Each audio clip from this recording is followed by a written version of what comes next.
মহরম মাস এসেছে, আপনারা আপনাদের ছেলেদেরকে এই আগামী 10 দিন অফিস থেকে আর্লি আসবেন, প্রত্যেক দিন রাতে আধা ঘন্টা বসে বসে তাদেরকে আলে বাইত রাসূলের তালিম দেবেন। নামগুলা বলবেন। ইমামে হাসান নাম শুনলে তো অন্তর বড় হয়ে যায়। কেন?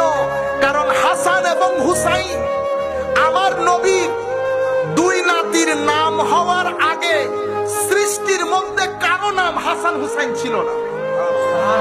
আমার নবীকে জিজ্ঞেস করা হলে আমার নবী বলেছেন এগুলা বেহেশতি নাম। এই জন্য হাসান বললেই কেমন করে উঠে না, হুসাইন বললেই কেমন করে উঠে।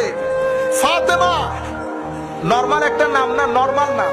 কত সুন্দর সুন্দর আপনারা তো রাখেন, সিনতিয়া, বিনতিয়া, নাম সব সুন্দর বেটা। আপনারা কেউ আবার সিনতিয়ার বাবা রেগে যাবে, সব নাম সুন্দর, কিন্তু বেটা এমন নাম রাখবেন কিয়ামতের ময়দানে যখন ডাক পড়বে আমার নবীও যেন খুশি হয়, আমার নবীও যেন খুশি হয়। যেমন হাজেরা রাখলেন, সারা রাখলেন, আমার নবী তো জানেন হাজেরা কার নাম, সারা কার নাম। আমার নবী একটু হলেও চোখ খুলে তাকাবেন, দেখি সারা কার নাম। এমন নাম রাখবেন না যেই নাম ভারী হয়ে যায়। আমি আপনাদেরকে বলছিলাম হাসান, হুসাইন, ফাতেমা, আয়েশা, দেখলেন আয়েশা নামের মধ্যে সফটনেস দেখেছেন। কেন? আমার নবী